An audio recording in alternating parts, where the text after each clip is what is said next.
When I go back home, it's like energizing. I know that I'm going to see the people that have given me this honor, this privilege of representing them.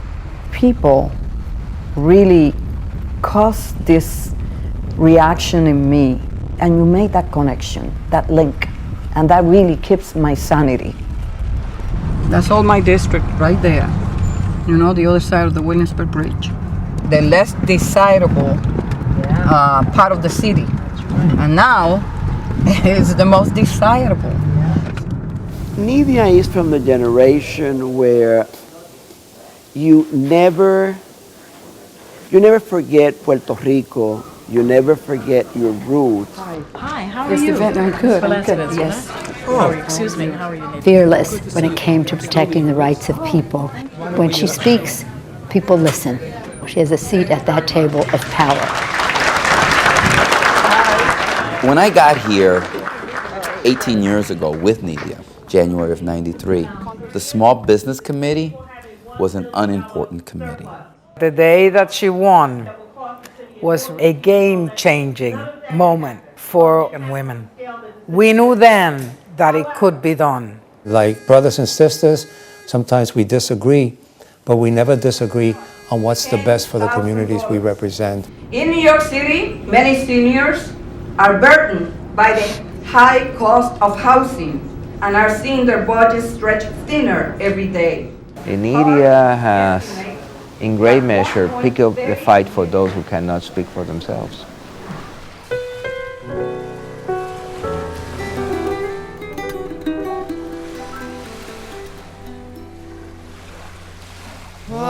Patria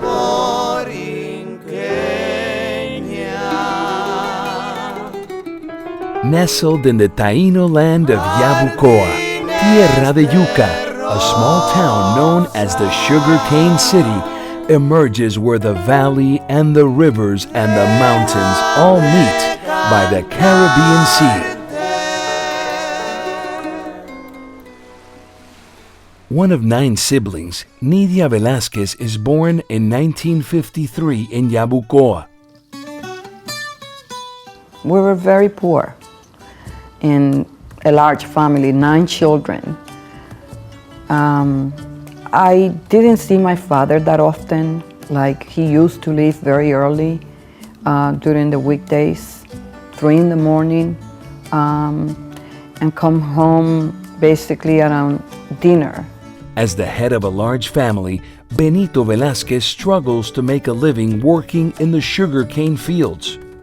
Eran momentos difíciles porque éramos una familia grande y solamente mi papá trabajaba. He was an entrepreneurial kind of person. He was always working, doing something. And then he went from sugarcane field to open up his own little small brick factory. Mr. Velazquez is a local political activist, often denouncing the abusive conditions imposed by wealthy farmers over sugarcane workers.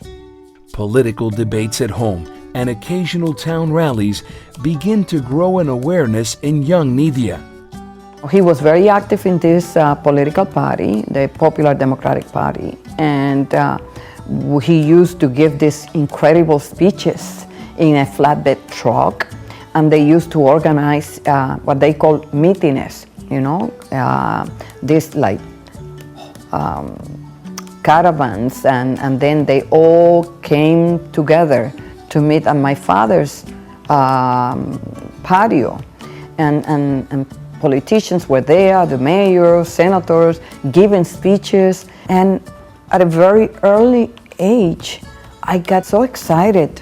Nydia, siendo más pequeña que nosotros, era un poquito más atrevida y era la que conversaba con mi papá y la que le hacía preguntas. An outstanding student, Nydia skips a grade and enters high school at age 13. Later on, she leads her classmates in a protest to force the school to make sanitary reforms. Ella vio que la escuela estaba en deterioro.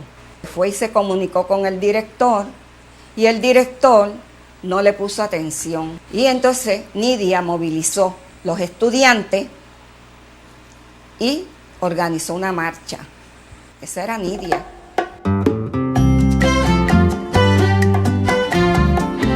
She progresses quickly in school, and at age 16, Nydia enrolls in the University of Puerto Rico, where she graduates magna cum laude in 1974 with a degree in political science, the first in her family to earn a college diploma. At an early age, I understood that my way out of poverty was education, that was the key. I think the best contribution we can make is to make sure that we pave the way, the same way that Antonia Pantoja did it for so many, opening opportunities for our young generation. This is America, the land of opportunity. America is changing.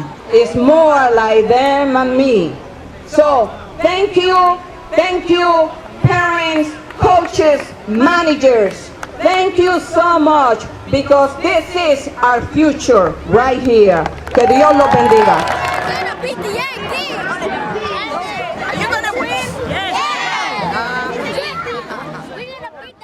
Que dicen después de muerto que hasta su cuero suena.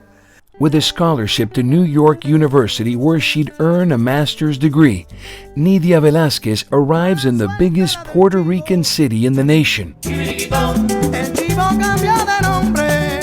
Que ese chivo, chivito bongo.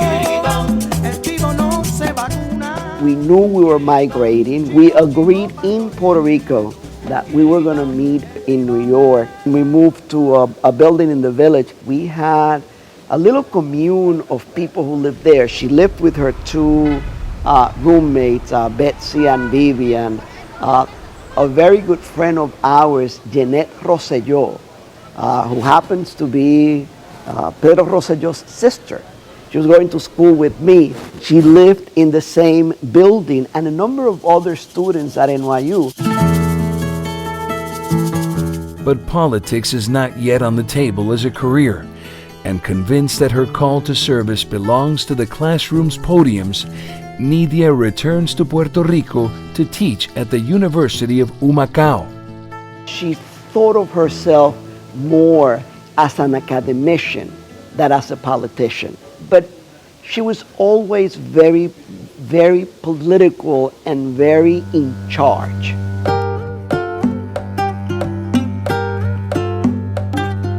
Back in Puerto Rico, the politically charged environment avidly feeds the academic circles of the university, where Nydia Velazquez meets key associates and political mentors. Nydia y yo nos conocimos para los años 70 y pico, 80. Ella era profesora en la Universidad de Puerto Rico.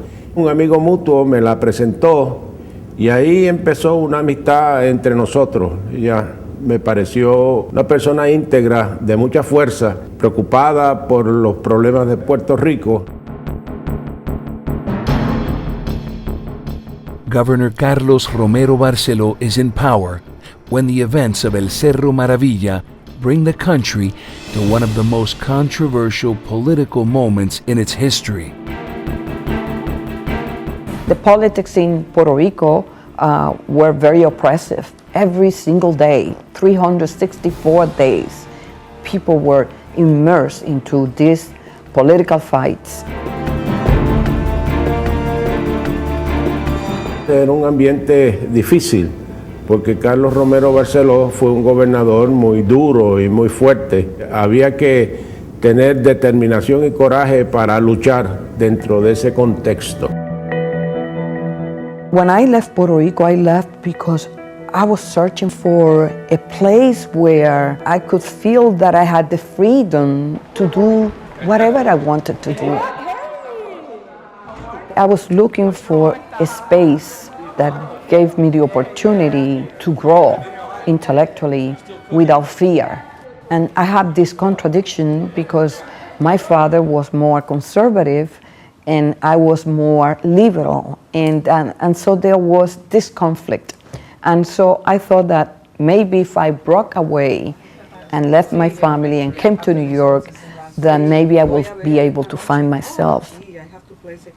And I guess I did. Va a estar Marco Antonio Muñiz, va a estar Chucho Bellanés, Wow. va a estar Dani Rivera. ¿En dónde?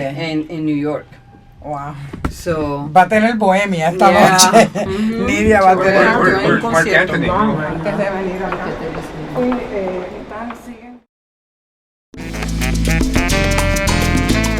In 1981, Velazquez returns to New York, where she teaches for some time at the Center for Puerto Rican Studies at Hunter College.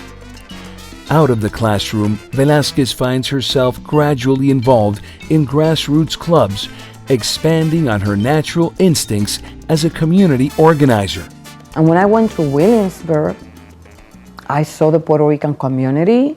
I saw buildings that were not nice, a lot of garbage, and conditions that I didn't, I asked myself why Puerto Ricans were living in that conditions. So I went there and I organized el Comité de Mujeres del Distrito 53.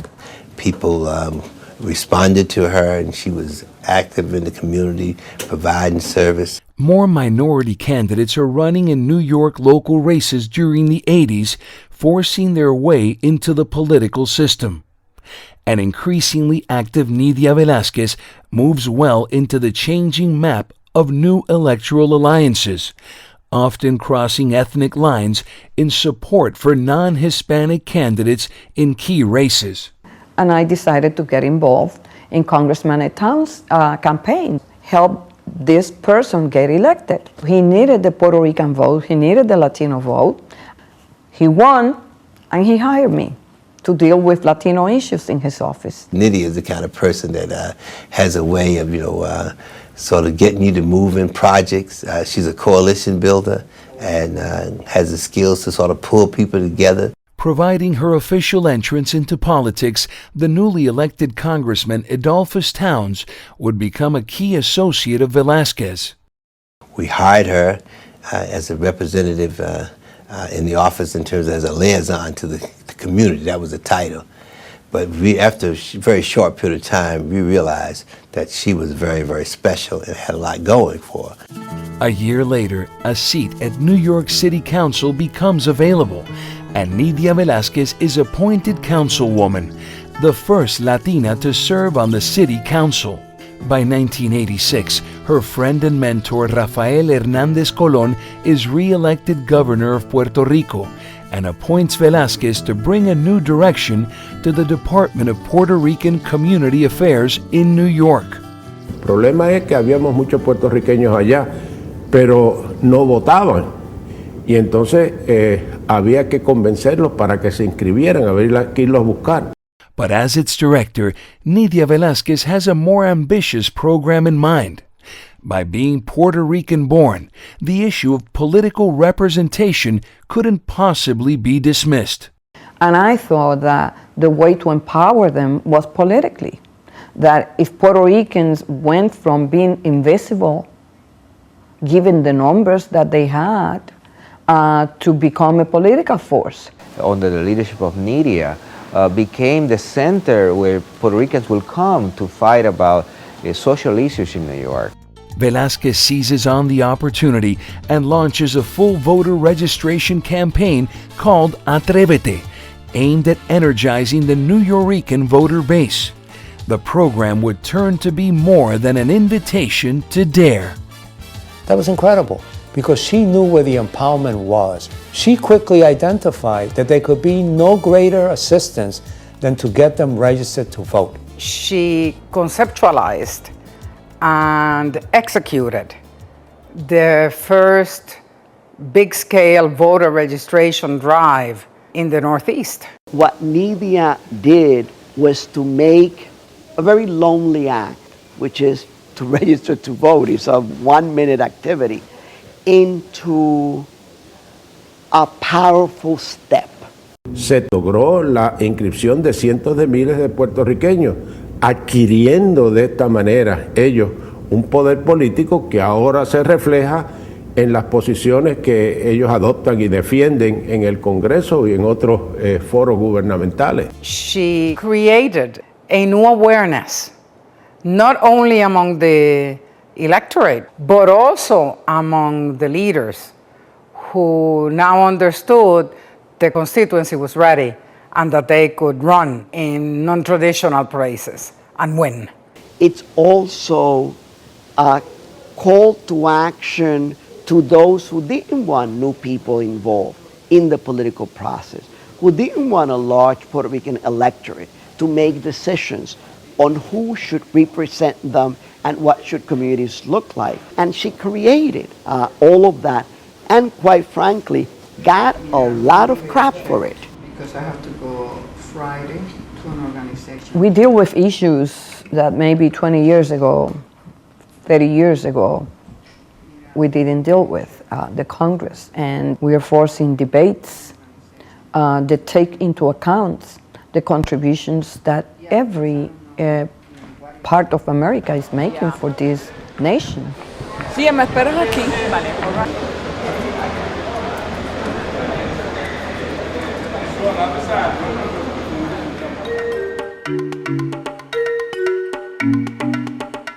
In 1992, Velazquez has had a full taste of New York politics, and the opportunities keep presenting. The 12th Congressional District is created, including a majority Hispanic population spread over 3 boroughs. A highly competitive race rolls out, and Velazquez enters as a Democrat against incumbent House veteran Steven Solars and 4 other Latino candidates. Oh my God. It was a bruising campaign. I knew that it was a campaign for me to win. The only trouble, the only obstacle was that we didn't have the resources. Every political pundit believed that it was Solars to win because he got the money, 5 Latinos running, they will split the vote, and that will be it. Steven Solars, who was the chairman of the Foreign Affairs Committee of the House of Representatives, a formidable candidate. And Nydia's passion and commitment and goodwill basically carried her to be in a very difficult campaign. But I was able to outmaneuver the money of Steven Solars by reaching out. The Atrevete campaign would prove decisive in the race for Velazquez, whose profile has grown high among grassroots groups. She became like a rock star when she was at the office of Puerto Rico. I knew that my ID, my identification numbers were very high because I represented part of the district in the city council, and because working for the government of Puerto Rico gave me a stage to deal with certain issues at that time, like police brutality and education, and the lack of Latino representation at the school board. She came to see me and basically beat the hell out of me about she wanted to run for Congress, and we needed to make sure that she get elected and all of that stuff. Velazquez secures big endorsements from allies like New York Mayor David Dinkins and his supporters. She also gets the endorsement of the influential Healthcare Workers Union, SEIU 1199, under the leadership of another high-profile Puerto Rican and ally, Dennis Rivera. She was able to build kind of a rainbow coalition behind her. I remember Reverend Jesse Jackson campaigning, David Dinkins campaigning for her. She was able to attract all sectors of our society behind her candidacy. I knew that we needed to create the energy and to build a coalition with the Black community, with the Chinese community, and to energize the Latino vote. Nydia, it's the one who has the vision, but also the one who has the capacity to figure out the little steps and the army that you need to put in place to get there. As the front runner, the race gets tougher on the issues.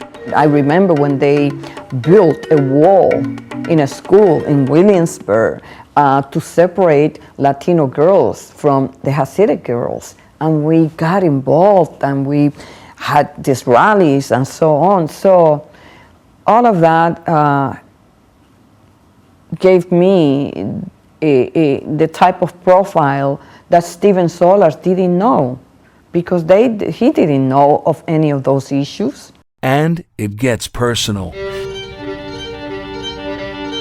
Just weeks before the election, confidential medical records are leaked to the press, including medical depression and attempted suicide. Her campaign reacts quickly, and Velazquez faces the crisis at a news conference. My mother in Puerto Rico who was sick, and dealing with my brother, my youngest brother that I loved so dearly, and he was using drugs. Velazquez wins the election, and in the future she'd work to endorse legislation about medical confidentiality and to promote prevention. I was there too. I got sick. I got emotionally sick. And like some of you, I thought that the only choice and option for me was to end my life. And I can tell you today that I learned then that life is precious. U.S. District Judge Sonia Soto Mayor will be the person swearing in Nydia for those of us that could not make it to Washington on a very special and historical occasion. De puertorriqueña a puertorriqueña. Eso no se pone mejor. I, Nydia Velazquez. I, Nydia Velazquez. Do solemnly swear that I will support and defend the Constitution of the United States. That I will support and defend the Constitution of the United States. Against all enemies. Against all enemies. Foreign and domestic. Foreign and domestic. In January 1993, Nydia Velazquez arrives in Congress as the first Puerto Rican woman, along with other newly elected Hispanic officials, and a new era in Washington, the Clinton administration. The Congressional Hispanic Caucus increases to 20 members that year, reflecting the Hispanic population growth in the country. When Nydia came, shortly after I came, the Latino caucus was much smaller. The Hispanic caucus now is much larger. We didn't have chairmanships. We didn't have an appropriations chairmanship like I have. We didn't have a small business chairmanship. We didn't have Javier Becerra in the position he has, or Gutierrez, or Solomon Ortiz, or the others. So she's been part of that growth. In the years to come, Velazquez would have to consolidate her leadership, build alliances, and play in an entirely new ballgame of politics in Washington. When Bill Clinton was elected president, his first budget really devastated the economy of Puerto Rico by eliminating certain tax incentives to the people of Puerto Rico, for businesses to establish themselves in Puerto Rico. And it was called Section 936 of our Internal Revenue Code. I said, Nydia, if you and I say we're not going to vote for it, when it comes back after the Senate acts on it, then it can't pass. So the two of us drafted a letter to the President of the United States. We asked Jose Serrano if he'd like to join us. And so the three of us went to the White House. And guess what? 936 got restored. Now, Jose Serrano kept telling me it was blackmail. The Clinton White House opens the doors to minorities and appoints Hispanic leaders to high-level positions in government agencies.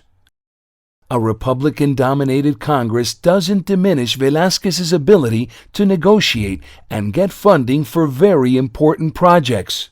Nydia is a strategist.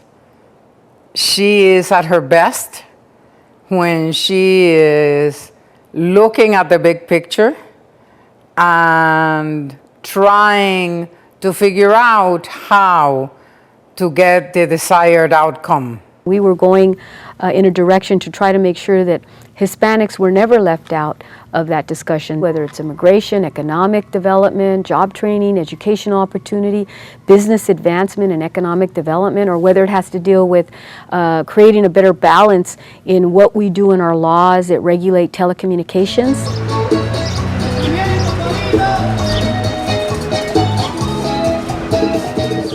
When you are in Washington, all you do is working on legislation, budget, policy issues. The work that you do have a meaning back home.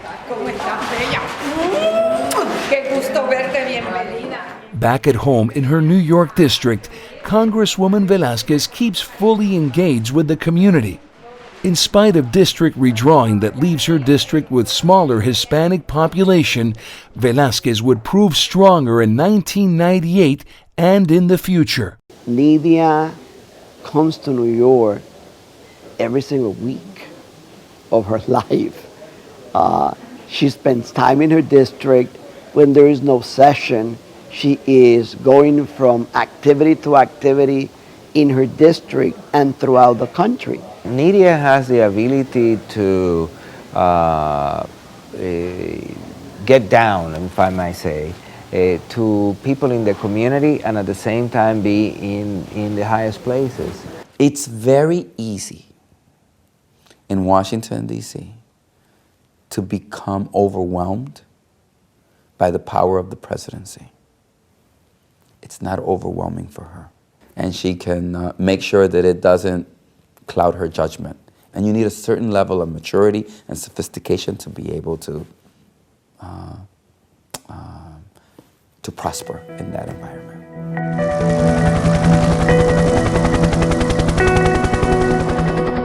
On April 19, 1999, an off-target bomb from the U.S. Navy military practices in Vieques kills a civilian, David Sanes, wounding several others. The death of the private security guard triggers an intense protest to end the decades-long bombing practices over Vieques, becoming the largest civil and human rights movement in Puerto Rico's history. The clamor spreads everywhere, reaching the halls of Congress. We went down and actually visited Vieques, and I was very much involved because I was very concerned about the cleanup that was necessary there, the contaminants there because of the base, the Navy base, who were going to be leaving. Hundreds are cleared in Vieques by the U.S. Marshals and FBI agents. Among them, Nydia Velazquez and Luis Gutierrez are arrested in a nonviolent resistance against the federal government.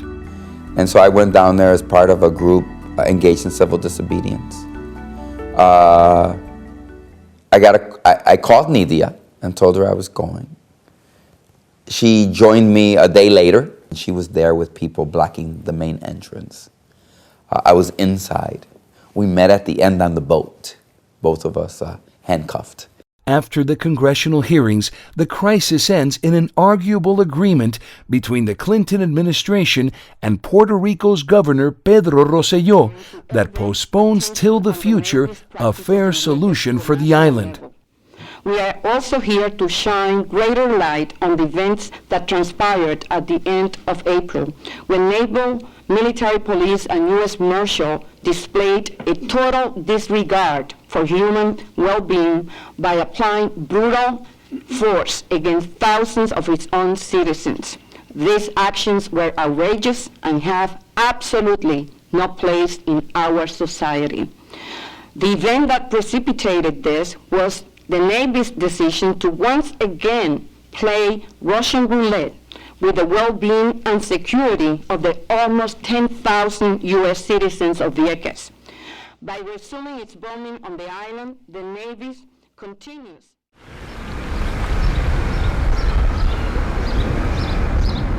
In 1998, Velazquez becomes the first-ranking minority member on the House Small Business Committee. Small business are the backbone of the American economy. Small businesses create between 70 to 80% of all new jobs. My father was a small business person. I saw him struggle. He didn't understand how to fill out a IRS form, how to comply with OSHA regulations. He was asking me questions. I was in 8th grade. I couldn't answer. There, she oversees the passage of important legislation, including the $550 million development grant for New York businesses following September 11. We implemented a very aggressive outreach to small businesses, to trade, to associations. We listened to them. During the Bush years, Velazquez reveals misconduct from the federal government that counted contracts with large companies as small business loans. Similarly, in the aftermath of Hurricane Katrina, Velazquez exposes the government for rejecting over 80% of loan applicants referred by FEMA, resulting in the resignation of the agency's director. What I did was to take this committee and make it a vehicle, not only for small businesses, but to help other members who do not sit on the committee to learn and to understand that legislation that we pass in other committees could have unintended consequences on small businesses.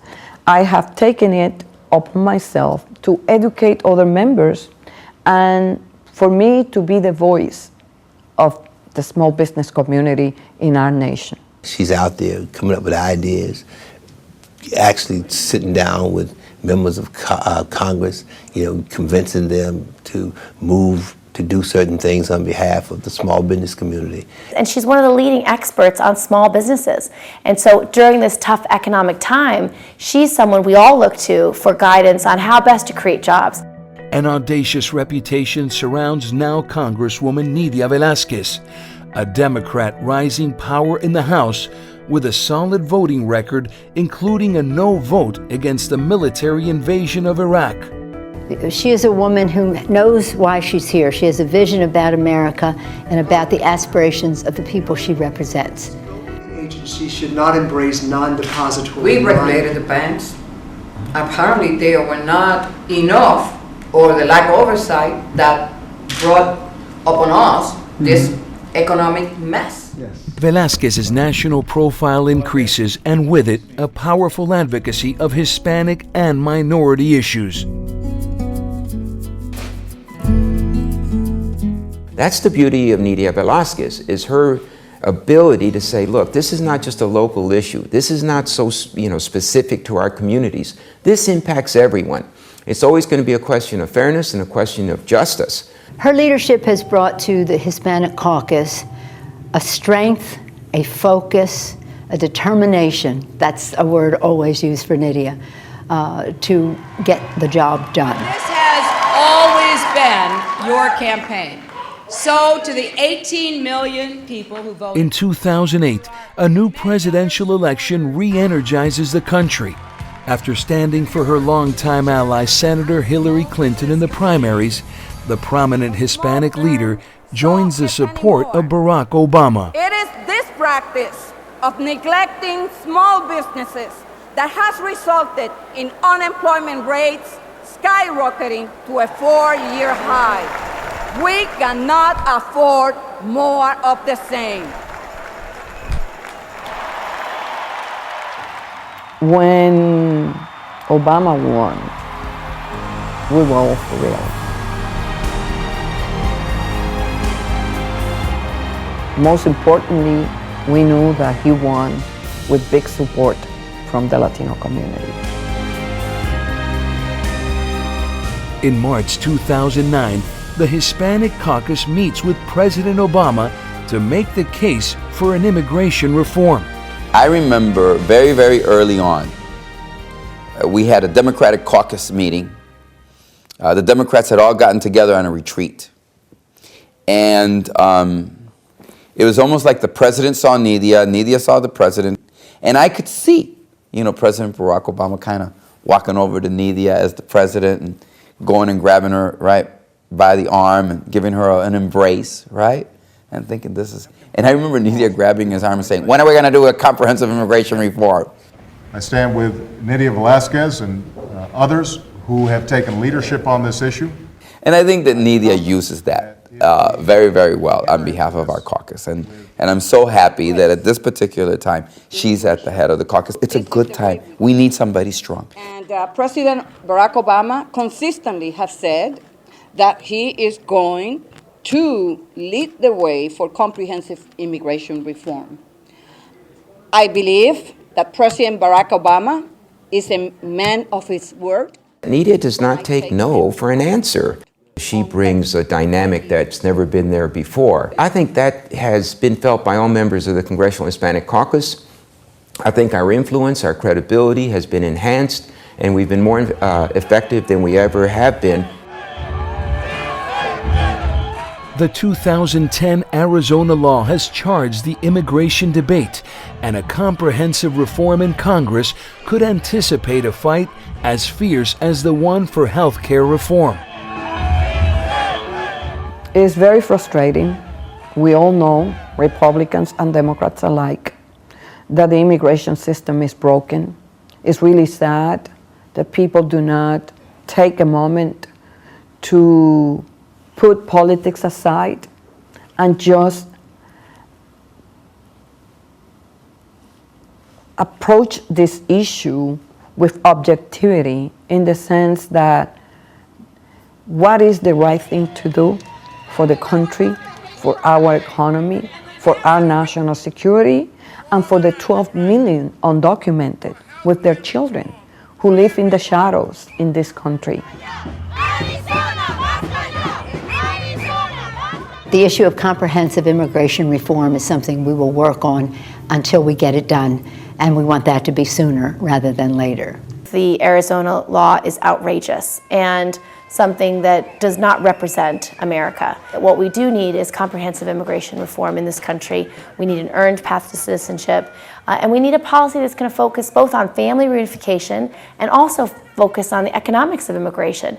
What is the right number of visas we need for this country? To have a Puerto Rican at the head of the caucus be so forceful on the issue of immigration reform, I think sends a message of unity. I look forward to working with her and trying to bring about a strong immigration bill. How clean energy can power an entire community. How it can bring jobs and businesses to a place where piles of bricks and rubble once lay. As Democrats are back in control of the House, Velazquez is now first chairwoman ever of the Small Business Committee, overseeing billions in federal programs, is chairwoman of the Congressional Hispanic Caucus, and serves on the Financial Services Committee, where she would exert a strong advocacy for homeowners as the economic crisis bottoms out. So, can you tell me how much of the more than $1 trillion spent by the Treasury and Fed in the bailout has gone to prevent individual foreclosures? Well, as the Secretary's described, there's been a whole number of programs. I know that she's a part of the leadership team there with our Speaker Nancy Pelosi, and she's been very helpful in the passage of the health reform legislation that President Obama was working on. She's a very influential member of Congress because she's constructive. Whatever the difference is, she's a builder of bridges to get the job done. Early on, President Obama signals interest in building a closer relationship with Hispanics, to which Velazquez would function as an important bridge. I knew that he was committed to bring diversity into the highest court in the land. And I also knew that I knew the best candidate. Before there were rumors about a Supreme Court justice leaving, vacating his or her seat, I approached Senator Schumer. I knew that we needed to enlist a senator. The newest justice of the Supreme Court, Sonia Soto Mayor. Velazquez hands over to the president an opportunity to connect with Latinos when the appointment for a new Supreme Court justice presents, proposing Sonia Soto Mayor as the best candidate. I approached him in a reception in the White House, Cinco de Mayo, and I told him that in his hand he had a historic opportunity to change the Supreme Court for years to come. He just leaned on me and he said, and I know that there is a great Puerto Rican candidate. Justice Sonia Soto Mayor was something that Nydia really inspired in me to fight for her nomination. As it would turn out, wise Latinas do actually bring something else to the table. I love the expression wise Latina. I love it. And Nydia Velazquez certainly is that and more. She brings something very special to the table. She's speaking for many more people who are pinning their hopes on our leadership here, and certainly that of the leadership of Nydia Velazquez. My mother was a wise Latina, and she was a very intelligent and astute woman. If wise Latina means being daring, if wise Latina means being visionary, if wise Latina means not accepting the status quo, if wise Latina means putting out your hand to others who need your help, then Nydia Velazquez may be the champion wise Latina. One of the challenges we have as Latinos is setting aside the male chauvinism that exists, that we have as a group, recognizing it, and then being able to deal with it. Women bring to bear a sensitivity on issues that many times are not spoken about, like domestic violence, like child abuse, like taking care of your children, like spending time with your family. All topics that Nydia talked about as a leader, but also that have been part of the legislative agenda that she has pursued over the years. The generation of Hispanic leadership to which Nydia Velazquez belongs to will continue to play a growing influence in national affairs, whether it's financial reform or the status of Puerto Rico. Puertorriqueños tenemos un poder político allá, y ese poder político tiene mucho que ver con Nydia Velazquez. And there's no doubt that Puerto Ricans in the island, elected officials, powers to be, will always depend at some level on us to move their agenda. That's why in Nydia Velazquez, it's so important. She is in the body that makes decisions that affect Puerto Rico. That's the reality of being a colony. There isn't a vote. The Latino community in the United States is dramatically growing. And as a percentage of the population and as a percentage of the people who participate in political elections. With that power comes some responsibilities too, which is to make sure that we make a more just society. New generations of Latinos will continue to fight the good fights, but they won't be the first ones anymore because leaders like Nydia Velazquez once called out, Atrevete. I love to write, and so I would love to be able to write something. I would like to be able to tell my story in my own terms, and to have the opportunity to search my soul, to open up, and to share those experiences.